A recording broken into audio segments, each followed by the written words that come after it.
तो आज ये बेसिकली आज का जो क्लैरिफिकेशन है, विजय एरन साहब नमस्कार, एंजल रियो साहब नमस्कार, जहीर यूनुस जी, अब्दुल राशिद जी, अचिंत्य मोहन, बड़ा अच्छा लगा आपको देख करके यहाँ पर आप जुड़े हैं, एजाज हमीद साहब। और तो मेरी कोशिश रहती है कि टाइम टू टाइम लोगों को अपडेट दे सकूं कि क्या बदलाव हुए हैं, क्या चल रहा है सरकार में। और अभी चूँकि फ्राइडे को ही पार्लियामेंट का सेशन ख़त्म हुआ है, अब उम्मीद है कि अगले हफ्ते हमारी बैठक हो जाएगी माननीय मंत्री जी के साथ में, या फिर जो फाइनेंस सेक्रेटरी हैं पेंशन बहाली के मुद्दे पर उसी में लगे हुए। 2 बैठकें हमारी हो चुकी हैं और तीसरी बैठक जो कार्मिक मंत्री जी हैं उनके ऑफिस बीयरर्स के साथ हमारी बैठक हुई थी अभी थोड़े दिन पहले ही। तो हम लोग लगे हुए हैं लगातार कि हम सभी जानते हैं अब 2021 वाली एनपीएस में हम लोग पहुंच गए हैं। अब यूपीएस नहीं है हमारे बीच में। जैसी एनपीएस थी, जिस एनपीएस का हम लोग विरोध कर रहे थे, वो एनपीएस अभी हम लोगों के बीच में एज इट इज़ बनी हुई है। दोस्तों 2-3 बातें हैं जो सबसे इम्पोर्टेंट हैं। पहली है, इस समय आज का जो सबसे बड़ा जो मुद्दा है वो है पे कमीशन। पे कमीशन के गठन से पहले से लेकर के all India NPS employees federation लगातार इस मुद्दे को उठाता रहा है। पे कमीशन के गठन के लिए सरकार पर दबाव बनाता रहा है। कुलदीप सिंह खत्री साहब जुड़े हैं, बड़ा अच्छा लगा आपको देख करके। और all India NPS employees federation day 1 से पे कमीशन के गठन को लेकर के बहुत सीरियस रहा है और ये हमारे बीच का सबसे ज्वलंत मुद्दा है। पेंशन तो बहाल हो ही जाएगी, पेंशन की लड़ाई काफ़ी लंबी है, लेकिन पे कमीशन 10 साल में आता है और थोड़े 1-1.5 साल में ही पे कमीशन बैठ करके अपनी रिपोर्ट दे देता है और लोगों की सैलरी और पेंशन रिवाइज होती है। वहाँ हम लोगों को ठीक तरह से अपना रिप्रेजेंटेशन रखने की ज़रूरत है, ठीक तरह से अपनी बातचीत को पहुँचाने की ज़रूरत है, क्योंकि पे कमीशन में ऑलमोस्ट कर्मचारियों के सभी मुद्दों को रिजॉल्व किया जाता है। वो चाहे ट्रांसफ़र पॉलिसी हो, मेडिकल पॉलिसी हो, इंश्योरेंस पॉलिसी हो, कैजुअल लीव हो, अर्नड लीव हो, मेडिकल लीव हो, या फिर हाफ पे लीव हो, या जितने भी एक्स्ट्रा ऑर्डिनरी लीव हो, सीसीएल हो, चाइल्ड केयर लीव हो, पैटर्निटी लीव हो, बहुत सारी तरह की समस्याएं जो हैं, इन सभी चीज़ों को जो टैकल करता है वो पे कमीशन करता है। तो पे कमीशन हमारे समय का सबसे महत्वपूर्ण मुद्दा है आज की डेट का। और पुरानी यूनियंस हैं, बात करेंगी, वो उनका फ़र्ज है कैसे बात करते हैं कैसे नहीं करते, लेकिन all India NPS employees federation basically 4-5 point हैं जिन पर गंभीरता के साथ प्रयास कर रही है। मैं पहले भी आपको बता दूं, पुरानी पेंशन बहाली उसमें एक बहुत बड़ा मुद्दा है। पे कमीशन में भी हमारे 2-3 मुद्दे बड़े मुद्दे हैं, उनके बारे में आपको बता दूं। सबसे पहला है कि फिटमेंट फैक्टर, वो क्या हो, कितना हो, कैसे आएगा, इन सारी चीज़ों को लेकर के फिटमेंट फैक्टर के ऊपर काम करना है। दूसरा है कर्मचारियों का बीमा, कहीं 30 रुपये कटते हैं, मर जाए तो 30,000 रुपये मिलते हैं परिवार को। 60 रुपये कटते हैं तो 60,000 रुपये मिलते हैं। 120 रुपये जिनके कटते हैं उनको 1,20,000 मिलते हैं। और हकीकत यह है कि अगर आज की डेट में किसी कर्मचारी की मौत हो जाए तो 1,20,000 रुपये में उसकी बॉडी घर तक नहीं पहुंचेगी। अंतिम संस्कार तो बहुत बड़ी बात है, वो तो पॉसिबल ही नहीं है उस पैसे में। तो ये एक बहुत बड़ा मुद्दा है जो इंश्योरेंस का मुद्दा है। हम लोगों की कोशिश है कि किसी भी कर्मचारी का, मतलब सबसे छोटा कर्मचारी जिसे हम क्लास 4 कर्मचारी कहते हैं, उस कर्मचारी का भी हम मान करके चल रहे हैं कि हम 50 लाख रुपए का मिनिमम उसका इंश्योरेंस सरकार को देना चाहिए। उस पर हम लोग काम कर रहे हैं। 50 लाख, 1 करोड़, 1.5 करोड़, इस तरह से हम बीमा को प्लान कर रहे हैं। अगर आपके पास कोई सुझाव हो, प्रॉपर हमें लिख करके भेजिएगा, उन सुझावों को वो हम जरूर पढ़ेंगे, स्टडी करेंगे। अगर हमें ठीक लगेगा तो उन सुझावों को हम इंडोर्स करेंगे और पे कमीशन में जब भी बैठक होगी तो वहाँ पर हम रखेंगे। जी, आप सभी साथियों से रिक्वेस्ट है कि एक बार शेयर जरूर कर देंगे। क्रांति सिंह जी जुड़ गए, धीरेन्द्र सिंह साहब, डीएस अस्थाना साहब, आप सभी को नमस्कार। तरुण भोला जी भी जुड़ गए हैं। राजेश प्रसाद जी नमस्कार, पैरामिलिट्री फोर्सेस से। हाँ बिल्कुल, आप बिल्कुल रखिएगा। अभी आप लोगों के सवाल भी लूँगा। आज का जो सेशन है, आज जो रखा हुआ है हमने बेसिकली इसको कि आज हमारे बीच एक क्लैरिफिकेशन आया है, उसको शेयर करने के लिए आया हूँ, डिस्कस करने के लिए। तो पे कमीशन में दूसरा जो मुद्दा है वो सीजीएचएस स्कीम का है, सेंट्रल गवर्नमेंट हेल्थ स्कीम। और हमारा ये मानना है कि पूरे देश में चाहे वो government employee, pure government employee हों, स्टेट गवर्नमेंट एम्प्लॉई हों, ऑटोनोमस बोर्ड के एम्प्लॉयज़ हों, पीएसयूज़ के एम्प्लॉयज़ हों, या फिर सेमी गवर्नमेंट हैं, जो जैसे तमाम ऐसे कारपोरेटाइज्ड सेक्टर हैं वहाँ भी हों, तो सभी को बेहतर मेडिकल फैसिलिटीज़ मिलनी चाहिए, एक जैसी मिलनी चाहिए। इस पर हम लोग कटिबद्ध है, इसके लिए हम काम कर रहे हैं। ऐसा ना हो कि उत्तर प्रदेश का प्राथमिक जो टीचर है, प्राइमरी का टीचर है, उसको मेडिकल फैसिलिटी नहीं मिलती है उसको भी मेडिकल फैसिलिटी मिले। जो एडेड कॉलेजेस के जो टीचर्स हैं या जो स्टाफ हैं उनको भी CGHS के समान जो उनका स्टेट गवर्नमेंट का हेल्थ स्कीम है वो उनको मिले, इस पर हम लोग काम कर रहे हैं। और ये तो हो गया मेडिकल पॉलिसी। फिर वो इस जगह हैं जहाँ पर हॉस्पिटलाइजेशन की या मेडिकल फैसिलिटीज़ अवेलेबल नहीं है। जैसे रिमोट एरियाज़ में कोई नौकरी करता है तो वहाँ हॉस्पिटल्स की फैसिलिटी नहीं है, तो उनको फिक्स मेडिकल अलाउंस मिलता है। आज की डेट में 1000 रुपये मिलता है पेंशनर्स को और वर्किंग एम्प्लॉयज़ को। तो 1000 रुपये से क्या ही कोई ट्रीटमेंट कराएगा, ये बहुत बड़ा मुद्दा है। तो वो फिक्स मेडिकल अलाउंस भी हमारा एक बहुत बड़ा मुद्दा है कि उसको हम रिजॉल्व कराएं और सभी को एक जैसी सुविधाएं मिलें। चौथा जो हमारा मुद्दा है वो है कि जैसे सपोज दैट सेंट्रल पे कमीशन की जो भी काल आ गई थी, उस वजह से ऐसी प्रॉब्लम हुई थोड़ा सा।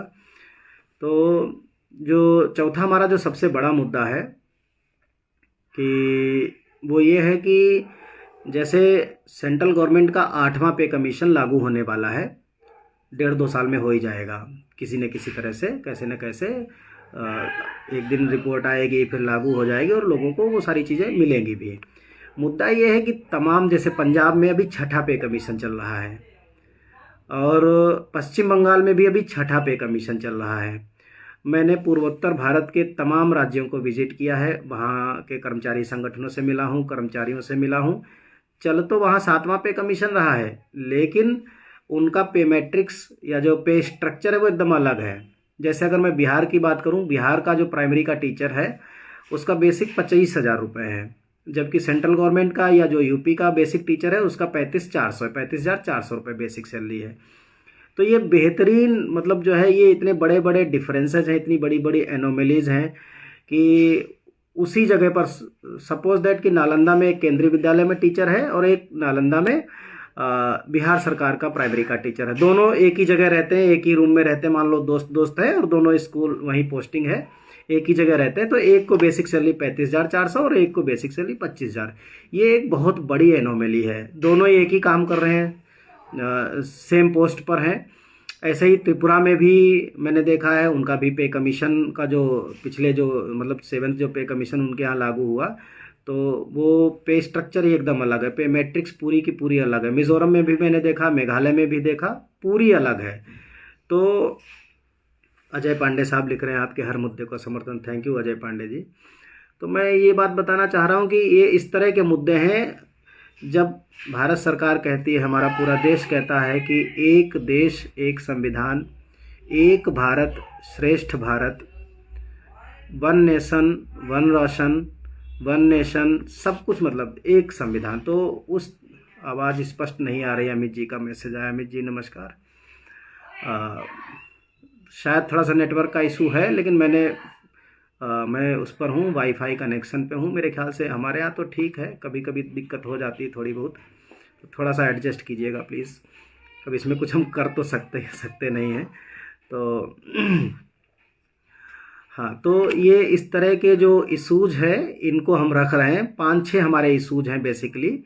और एक और बात कहूँगा कि तमाम मीडिया में मैं मतलब पिछले 15 दिन से देख रहा हूँ, मेरे स्टेटमेंट्स को अलग अलग तरीके से मीडिया लिख रही है।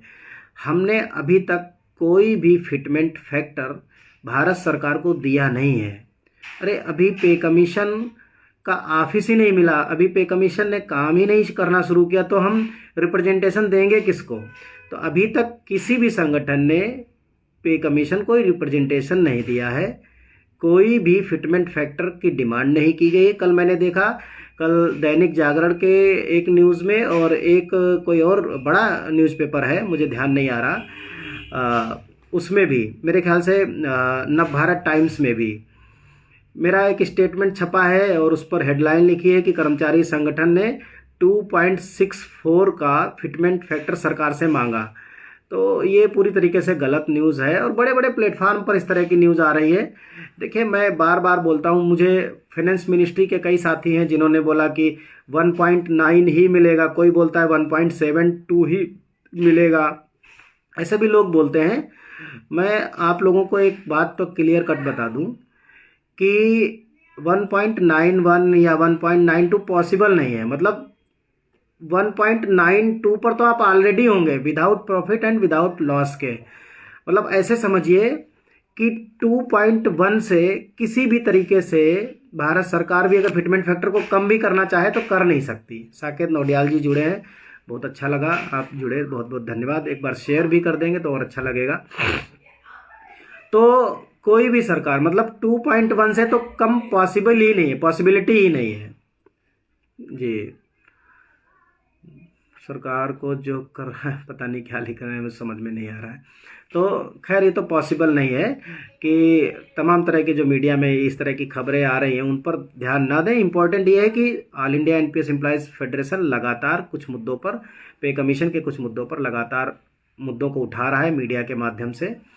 तो वो डीजीएचएस और सीजीएचएस भी उनमें से है। खास करके दिल्ली सरकार के जो कर्मचारी हैं, बेसिकली उनको पेंशन, वेतन, भत्ते, नियम, कायदा, कानून सब सेंट्रल गवर्नमेंट तय करती है, लेकिन उनके यहाँ डीजीएचएस यानी दिल्ली गवर्नमेंट हेल्थ स्कीम लागू होती है। तो रिटायरमेंट के बाद मजबूरन आदमी को दिल्ली में ही रहना पड़ता है, जबकि उनको जो मेडिकल फैसिलिटी मिलती सेंट्रल गवर्नमेंट की तरफ से, उनके वेतन भत्ते भी सब सेंट्रल गवर्नमेंट देती है। तो उस मुद्दे को भी लेकर के हम चर्चा कर रहे हैं, डिस्कशन हमारे चल रहे हैं और हम ये अपील करेंगे पे कमीशन से कि जो दिल्ली गवर्नमेंट के जो भी एम्प्लॉयज़ हैं आफ्टर रिटायरमेंट उनको डीजीएचएस और सीजीएचएस दोनों में से एक चुनने का विकल्प दिया जाए, ताकि जो आदमी दिल्ली में नहीं रहना चाहता है उसको मजबूरन दिल्ली में ना रहना पड़े। ये बहुत इम्पॉर्टेंट है। दिल्ली में आप देख ही रहे हैं कैसे पॉल्यूशन कितना है, क्या क्या कैसी कैसी बीमारियां आती रहती हैं यहाँ, मतलब फैलती रहती हैं। तो लोग कम से कम रिटायरमेंट के बाद अपने गांव या अपने शहर वापस जा सकें आराम से, मेडिकल फैसिलिटी की उनको दिक्कत ना रहे, जहां वो जाएं वहां उनको मेडिकल फैसिलिटी मिल जाए। ये हमारा मतलब जो है दिल्ली को लेकर के हमारा एजेंडा है। तो आज जिस मुद्दे को लेकर के हम आए हैं आप लोगों के बीच लाइव, तो उसको हम डिस्कस कर लेते हैं। मेरे पास में एक ये पेपर है, आज ही पेंशन मंत्रालय ने इसको निकाला है, government of India, ministry of personnel public grievances and pensions. तो जो DOPPW डिपार्टमेंट है उसने इस लेटर को निकाला है और ये है clarification on limitation on amount of gratuity under the national pension system on drawing separate gratuity for military services regarding. मतलब ये हुआ कि ये उनके लिए बेसिकली है जो मिलिट्री सर्विसेज के एम्प्लॉयज़ हैं या जिन्होंने मिलिट्री सर्विसेज की हैं और उसके बाद वो किसी दूसरी नौकरी में चले गए या किसी दूसरी नौकरी में थे, मतलब सेंट्रल सिविल सर्विसेज एम्प्लॉयज़ थे और उसके बाद मिलिट्री की सर्विसेज में आ गए। ये बेसिकली उनको इंडोर्स करता है, उनके लिए क्लैरिफिकेशन आया है। तो इसका जो पहला पॉइंट है वो ये कहता है कि सपोज दैट कोई मिलिट्री में नौकरी करने वाला कोई भी व्यक्ति जो मिलिट्री सर्विसेज में है, जिसके ऊपर मिलिट्री सर्विसेज के रूल्स लागू होते हैं, ऐसा कोई व्यक्ति या तो सुपर एनुएशन पे रिटायर हो गया और वो एनपीएस के तहत है।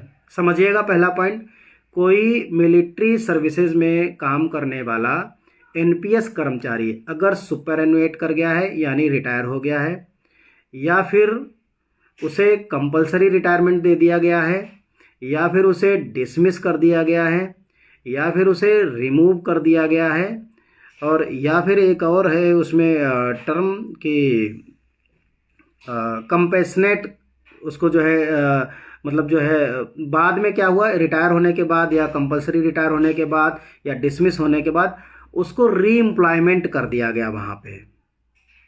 सपोज दैट कोई कोर्ट में चला गया या उसने कंपेशनेट ग्राउंड की डिमांड की और उसकी सरकार ने डिमांड स्वीकार कर ली, उसको दोबारा रीएम्प्लॉयमेंट कर दिया गया, दोबारा से नौकरी में रख लिया गया। तो ऐसी स्थिति में जबकि पहले उसे, जब वो नौकरी में था तब उसे जो ग्रेच्युटी दी गई थी, उसके बाद अगर उसको रीएम्प्लॉय किया गया है तो बाद की नौकरी का उसे ग्रेच्युटी भुगतान नहीं दिया जाएगा। ये क्लैरिफिकेशन है। तो बहुत सारे साथी हैं, मेरे पास फ़ोन आता है, ख़ास करके पैरामिलिट्रीज़ के जवानों का फ़ोन आता है और मिलिट्री के भी साथियों का फ़ोन आते हैं, वो बताते हैं कि उन्होंने नौकरी छोड़ दी थी, कि क्या उन्हें ग्रेच्युटी मिलेगी। बहुत सारे लोगों को नहीं मिली है। तो ऐसे सभी लोगों के लिए इम्पॉर्टेंट है। उनके यहाँ रूल है कि अगर वो टर्मिनेट भी कर दिए जाते हैं तो कई बार कंपेशनेट ग्राउंड पर उनको दोबारा रख लेती है सरकार, उनकी मर्सी अपील पर उनको दोबारा से नौकरी मिल जाती है। तो ऐसे सभी लोगों को जिनको री एम्प्लॉयमेंट दिया गया है या दिया जाएगा, उनको बाद की नौकरी, री एम्प्लॉयमेंट के बाद के रिटायरमेंट तक की ग्रेच्युटी का भुगतान उनको सरकार नहीं करती। ये क्लैरिफिकेशन है।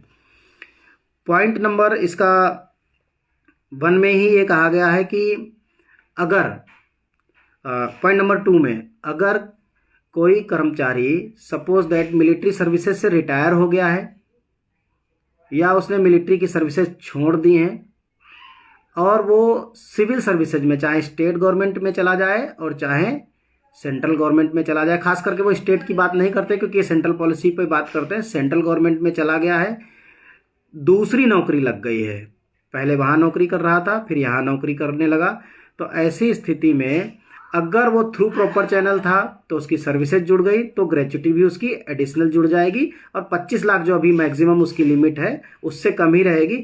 अगर एक जगह उसको ग्रेच्युटी का भुगतान पूरा कर दिया गया है तो दूसरी जगह नए सिरे से उसकी ग्रेच्युटी शुरू हो जाएगी। जितने दिन की नौकरी होगी उतने दिन के हिसाब से उसको ग्रेच्युटी का भुगतान उसको मिल जाएगा। ये पॉइंट नंबर 2 है। पॉइंट नंबर 3 कहता है कि अगर किसी कर्मचारी कोई कर्मचारी सपोज दैट स्टेट गवर्नमेंट से या सेंट्रल गवर्नमेंट से मिलिट्री सर्विसेज में चला गया तो भी उस पर वही रूल लागू होगा कि अगर उसकी सर्विस ऐड हो गई है पिछली सर्विस, तो जो मैक्सिमम लिमिट है उसको एक्सीड नहीं करेगी ग्रेच्युटी। अगर पीछे की ग्रेच्युटी का भुगतान कर दिया गया है और यहाँ सर्विस ऐड कर दी गई, सपोज दैट कि कोई आदमी केंद्रीय विद्यालय में नौकरी कर रहा था, 15 साल उसने केंद्रीय विद्यालय में नौकरी करी, फिर छोड़ दिया और वो मिलिट्री सर्विसेज में आ गया और 15 साल की वहाँ पर उसने ग्रेच्युटी का भुगतान ले लिया है, थ्रू प्रॉपर चैनल था और वहाँ पर ग्रेच्युटी का भुगतान उसने ले लिया है, तो यहाँ जो बाकी टाइम नौकरी करेगा उतने दिन की उसको ग्रेच्युटी का भुगतान उसके हिसाब से होगा, पिछली वाली ग्रेच्युटी फिर उसमें ऐड नहीं होगी। ये बात इसमें पॉइंट नंबर 3 में इन्होंने कही है। पॉइंट नंबर इसका 4 है, जो references have been received in this department seeking clarification with regard to limitation on grant of separate gratuity for the civil service in respect to government servants reemployed in the civil service after entering military services. कह रहे हैं कि military services से अगर कोई आदमी civil services में चला गया और उसने अपनी ग्रेच्युटी मिलिट्री सर्विसेज में उसने अपनी ग्रेच्युटी जितनी बनी थी वो ले ली, तो ऐसे केसेस में जो उसकी नई नौकरी होगी सिविल सर्विसेज में उसकी भी ग्रेच्युटी को उन्होंने स्वीकार कर लिया है, वो ग्रेच्युटी उसको दी जाएगी जितनी बनेगी और पिछली ग्रेच्युटी से उसका कोई मतलब नहीं रहेगा। ये बेसिकली मिलिट्री सर्विसेज के एम्प्लॉयज़ को ये बेनिफिट मिलता है, बाकी जगह पर ये नहीं मिलता है, आम सिविल कर्मचारी को नहीं मिलता है, लेकिन इनको ये ग्रेच्युटी का बेनिफिट मिलता है। तो ये 4 ही पॉइंट इसमें मेन है और ये खास करके एनपीएस एम्प्लॉयज़ जो हैं या मिलिट्री के जो एनपीएस एम्प्लॉयज़ हैं उनके लिए है बेसिकली। तो एक छोटा सा क्लैरिफिकेशन था, आज ही निकला है, हो सकता है कल इस पर बहुत सारे मीडिया प्लेटफार्म पर न्यूज़ भी आए। तो आज की हमारी तरफ से यही थी इतनी जानकारी। और एक बात मैं फिर आप लोगों से कहूँगा कि all India NPS employees federation धरातल स्तर पर तकनीकी रूप से और डेमोक्रेटिक रूप से दबाव भी बनाने में काम करती है और तकनीकी रूप से चीज़ों को रिजॉल्व कराने में भी काम कर रही है।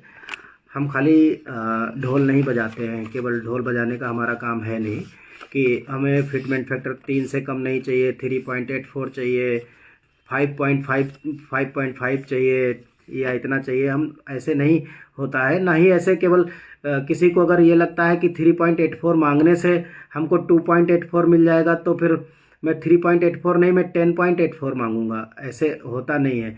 कोई भी फिटमेंट फैक्टर है उसके पीछे लॉजिक होते हैं, उसके पीछे प्रॉपर क्लैरिफिकेशन एक्सप्लेनेशन दिए जाते हैं, कैसे और कितना आएगा फिटमेंट फैक्टर, किस लेवल पर कितना होगा।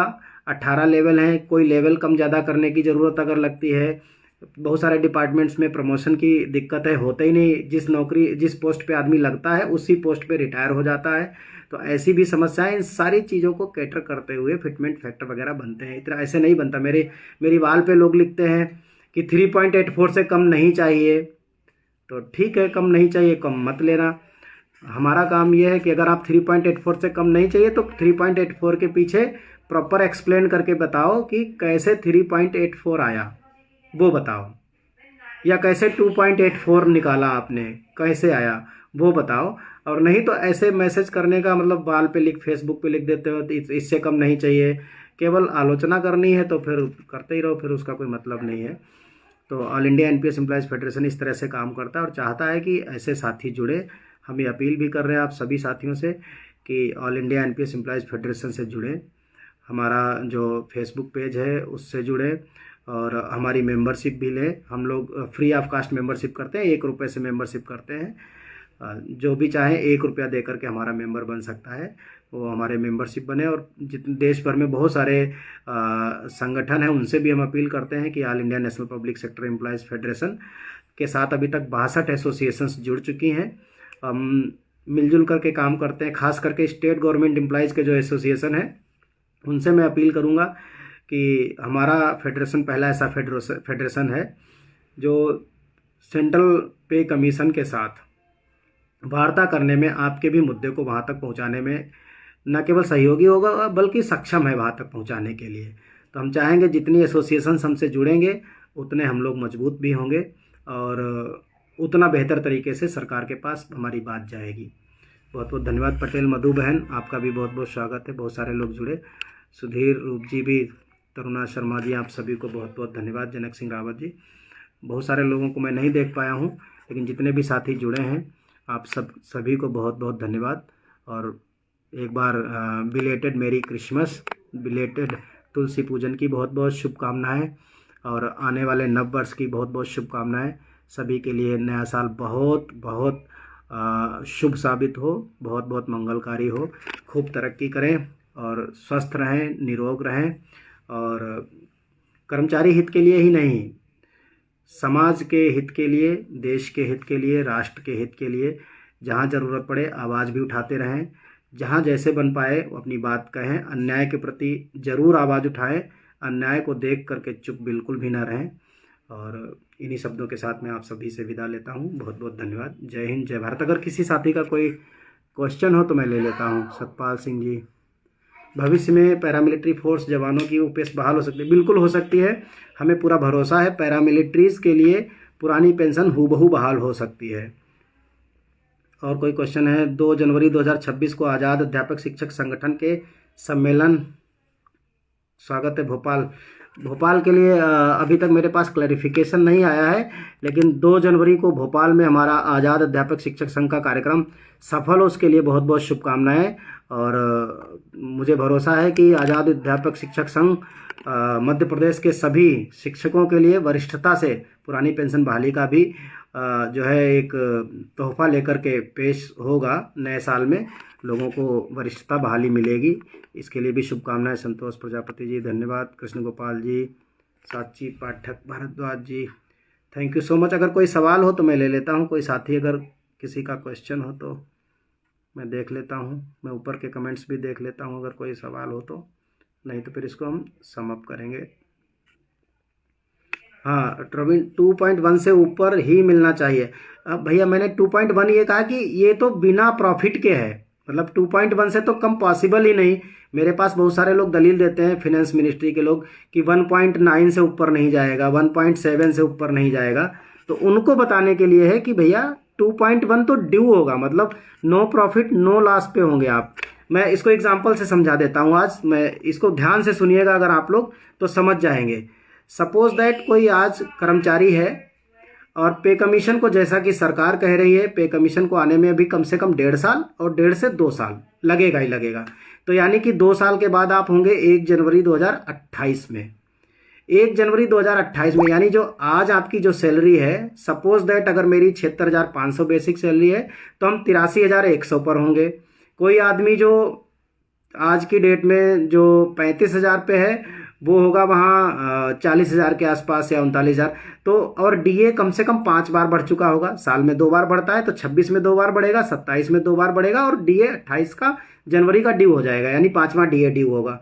2 इंक्रीमेंट लग करके, यानी 26 का इंक्रीमेंट, 27 का और 28 का इंक्रीमेंट ड्यू होगा, यानी 3 इंक्रीमेंट और 5 डियरनेस अलाउंसेज। अगर इसे मिला करके केवल इसे ही मर्ज करोगे तो आप पाओगे कि 1.97 पर आप विदाउट प्रॉफिट, विदाउट लॉस के ऑलरेडी सैलरी ले रहे होगे आज के कंपैरेटिवली। यानी कि अगर आज 100 रुपये सैलरी है तो उस समय 197 रुपये होगी। तो 1.97 तो विदाउट प्रॉफिट, विदाउट लॉस के आप ऑलरेडी होंगे। अगर 1.97 का फिटमेंट फैक्टर देगा तो आपको 1% का भी बेनिफिट नहीं होगा। सपोज दैट 1.97 के बाद अगर सरकार आपको केवल 13% का प्रॉफिट देती है, केवल 13%, जैसा कि पिछली बार दिया था, तो भी आप कितने हो गए? 97,300 हो गया। 2.1 तो ऐसे ही हो गया, इसमें फैमिली यूनिट्स कंसीडर ही नहीं है। तो मेरा कहने का मतलब ये है कि कुछ भी हो जाए, मतलब कतई बिल्कुल कहते हैं ना कि धरती आकाश ही खत्म हो जाए, तो भी 2.1 से तो कम पॉसिबल नहीं है ना। तो 1.9 कहाँ से होगा? अब अगर हम फैमिली यूनिट्स को 3 से जिसके बढ़ा करके 5 करवाने की जो डिमांड है हमारी, 3 को अगर 5 करते हैं तो 66% का डिफरेंस आता है। हम मिनिमम भी मान लेते हैं 3 से बढ़ा करके 4 भी होगा तो 33% का डिफरेंस आता है। 33% अगर जोड़ दोगे तो 2.43 हो गया ऐसे ही। तो इस तरीके से जो देखिए जो हमारी कैलकुलेशन है वो ये कहती है कि 2.64 एक एवरेज फिटमेंट फैक्टर हो सकता है। होगा ऐसा नहीं कह रहा हूँ, या यही होगा ऐसा भी नहीं कह रहा हूँ, मतलब एवरेज फिटमेंट फैक्टर की बात कर रहा हूँ कि इतना हो सकता है। लेकिन अब सरकारें तो सारी जितनी कंजूसी करनी होती है वो कर्मचारियों के लिए ही करते हैं, हम सभी जानते हैं। ये कुछ इसमें छुपा हुआ नहीं है, बड़ी ओपन सी चीज़ है। तो कितना आता है, कितना सरकार रखती है, कितना लोग डिमांड करते हैं। शैलेंद्र प्रताप जी बहुत बहुत स्वागत। तो अगर कोई सवाल और हो तो मैं ले लूँ, फिर नहीं तो हम लोग टाटा बाय बाय करते हैं। 2 जनवरी अच्छा ये तो मैंने मैसेज देख लिया है जी, ठीक है, थैंक यू। अब मुझे कोई सवाल नहीं दिख रहा है। हम पैरा मिलिट्री CRPF में हैं। वर्तमान में हमारी 15 वर्ष की नौकरी हो चुकी है। हम अपनी 20 वर्ष की नौकरी पूरी करने के बाद स्वैच्छिक सेवानिवृत्ति लेंगे तो हमको क्या NPS यूज करना चाहिए, फिर UPS का ऑप्शन। देखो अगर UPS में जाओगे तो 20 साल में 40% पेंशन तो मिलेगी OPS की तरह, लेकिन वहाँ आपका जो कंट्रीब्यूशन है उसका केवल 20% वापस मिलेगा। और पेंशन वॉलंटरी रिटायरमेंट लेने वाले दिन से नहीं शुरू होगी, ये दिक्कत है UPS में। NPS में ये दिक्कत है कि 20 साल में आपका पास कंट्रीब्यूशन कुछ कॉर्पस कुछ खास होगा नहीं, कॉर्पस बहुत कम होगा तो पेंशन बहुत कम मिलेगी। तो अभी तो मैं यही कहूँगा कि अभी वॉलंटरी रिटायरमेंट के बारे में तब तक ना सोचें जब तक कि वॉलंटरी रिटायरमेंट के दिन से पेंशन देने का प्रावधान ना हो जाए। अमित ठाकुर जी, क्या सुप्रीम कोर्ट ने पैरामिलिट्री के लिए OPS नहीं, ऐसा अभी कुछ नहीं हुआ है। ये न्यूज़ अगर चल रही तो वो गलत है। विष्णुकांत मिश्रा जी लिख रहे हैं आप ही OPS बहाल करा सकते हैं। नहीं, हम ही नहीं, OPS में बार बार बोलता हूँ कि OPS कैसे बहाल होगी, उस पर मैं बहुत बार अपनी बात रख चुका हूँ कि OPS बहाली के 2 रास्ते हैं। पहला है NPS को स्क्रैप करके, जो लगभग नामुमकिन के जैसा है, क्योंकि 16 लाख करोड़ रुपए ऑलरेडी जमा हो चुके हैं मार्केट में। अगर NPS को स्क्रैप किया तो वो 16 लाख करोड़ हमारे मतलब डूब नहीं जाएंगे तो वो घट जाएंगे। वो 16 लाख करोड़ से घट करके 5-7 लाख 8 लाख करोड़ रह जाएंगे। तो उस स्थिति में जिसका जितना पैसा उसका आधा रह जाएगा। ये टेक्निकली एक प्रॉब्लम है, तो वो रास्ता कठिन है। इसलिए मैं मान के चलता हूँ कि NPS को स्क्रैप करके नहीं, NPS को अमेंड करके OPS बहाल हो सकती है। तो मैं दूसरे वाले रास्ते पे चलता हूँ जो संभव है, जिस पर कुछ हासिल हो सकता है, मैं उस पर काम करता हूँ। तो वो मैं कहता हूँ कि उसमें पॉसिबिलिटीज़ हैं और उससे 99% पुरानी पेंशन बहाल की जा सकती है। और होगा एक दिन, क्योंकि एक दिन NPS को चलाना और भी मुश्किल हो जाएगा, क्योंकि 14% अलग से कंट्रीब्यूशन देना सरकारों के लिए बहुत मुश्किल काम हो जाएगा। एक जैसे जैसे तनख्वाहें बढ़ेंगी तो 14% राशि भी बढ़ जाएगी, तो वो बहुत मुश्किल काम हो जाएगा। उस समय तो NPS चलाना मुश्किल हो जाएगा। भले ही NPS को स्क्रैप ना करे सरकार, लेकिन अपने कंट्रीब्यूशन को उस समय कम करेगी। तो ये भी तय है एकदम। इसीलिए मैं कहता हूँ कि हम जैसे हिमाचल वालों ने पुरानी पेंशन बहाल कर दी, लेकिन कर्मचारियों का पैसा आज तक उनके खाते में नहीं गया। 3-4 साल होने को हैं। राजस्थान ने बहाल कर दी, उनका पैसा फंस गया। झारखंड ने बहाल कर दी, उनका भी पैसा फंस गया। तो हम ऐसे किसी समाधान की बात नहीं कर रहे हैं कि आसमान से गिरे और खजूर में अटके, ऐसा ना हो जाए। हम उस ओपीएस की बहाली की बात कर रहे हैं जो वास्तविक ओपीएस बहाली हो, झूठी नहीं, वर्चुअल नहीं। हम उस ओपीएस की बहाली की बात करते हैं, वो हम उस तरीके की बात करते हैं। एनपीएस में बहुत सारे कमेंट हैं, लेकिन मुझे सरकार सारा टैक्स पेयर का चला गया, वो क्वेश्चन चला गया। टेट मैटर क्या हो रहा है? टेट मैटर पे देख रहे हैं आप, आंदोलन हो गए। संसद देश की सबसे बड़ी जो जगह है जहां मुद्दे उठाए जाते हैं, संसद, और उस पर विपक्ष ने वॉकआउट भी कर लिया उस दिन। तो अब इतना बड़ा मुद्दा ये पहुंच चुका है, वॉकआउट हो गया इस मुद्दे पर, तो समाधान निकलेगा। टेट वाले मुद्दे पर समाधान निकलेगा। कम से कम 2009 से पहले वाले जितने भी टीचर हैं उनके लिए तो टेट अनिवार्य नहीं होना चाहिए। इस पर कुछ न कुछ जरूर निकलेगा।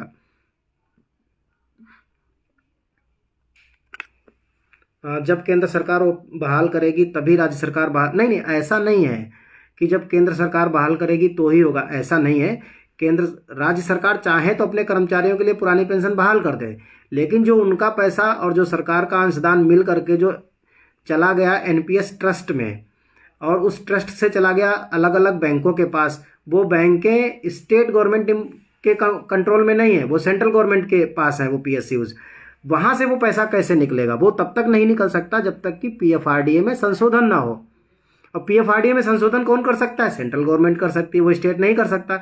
इसलिए पुरानी पेंशन बहाली का जो मुद्दा है वो सेंट्रल गवर्नमेंट के ही रास्ते निकलेगा। जनक सिंह रावत जी, भोपाल स्वागत है, आपको आना है सर। मैं ज़रूर आऊँगा, मैं एक बार बात करूँगा, बड़े भाई जो हमारे भरत पटेल जी हैं उनसे मैं बात करूँगा और देखता हूँ कि क्या प्लानिंग है, कैसे चल रहा है। शक्ति सिंह साहब, मंजीत भाई, हम सभी आपके साथ हैं। मैं आप सभी से गुजारिश करूँगा कि all India NPS employees federation को ज्वाइन करें, और all India NPS employees federation कर्मचारियों के वास्तविक मुद्दों के साथ, वास्तविक तरीकों के साथ लड़ाई कर रहा है। और जब आप जुड़ेंगे तो आपको बहुत सारी सच्चाइयाँ, बहुत सारे हमारे काम भी दिखेंगे। Thank you so much. NPS का भी पॉलिसी क्लियर क्यों नहीं कर पाती सरकार की, किस समय पेंशन स्टार्ट होगी और एरियर? एनपीएस में तो खैर कुछ क्लियर करना नहीं, सारी चीज़ें क्लियर हैं। यूपीएस में थोड़ी सी दिक्कतें हैं, वो अगर सॉर्ट आउट हो जाए। मंजीत सर, आप यूपीएस में ही 50% पेंशन और कटा हुआ फंड, देखो भैया 50% पेंशन हो चुकी है, कटा हुआ फंड केवल 20% मिल रहा है। आप चाहो तो सारा ले लो, अगर सारा ले लोगे तो आपकी पेंशन 50 से घट के 30% रह जाएगी। ये प्रॉब्लम है, यानी हमारी 20% पेंशन सरकार हड़प रही है। तो वो पैसा तो हम वापस आप निकाल सकते हो अपना हिस्सा, लेकिन अगर निकालते हो तो आपकी पेंशन घट रही है, ये दिक्कत है। तो यूपीएस में अगर वो समस्या सॉर्ट आउट हो जाए तो यूपीएस अपने आप ही ओपीएस बन जाएगी। अभी देखो, अभी सरकार कुछ ना कुछ गजट निकालेगी यूपीएस को लेकर के। और सर, जिस टीचर्स के सर्विस रूल में बीएड क्वालिफिकेशन में प्रिस्क्राइब नहीं है, क्या उन पर भी टेट लागू होगा? अभी तक तो ऐसे ही है रोहित जी।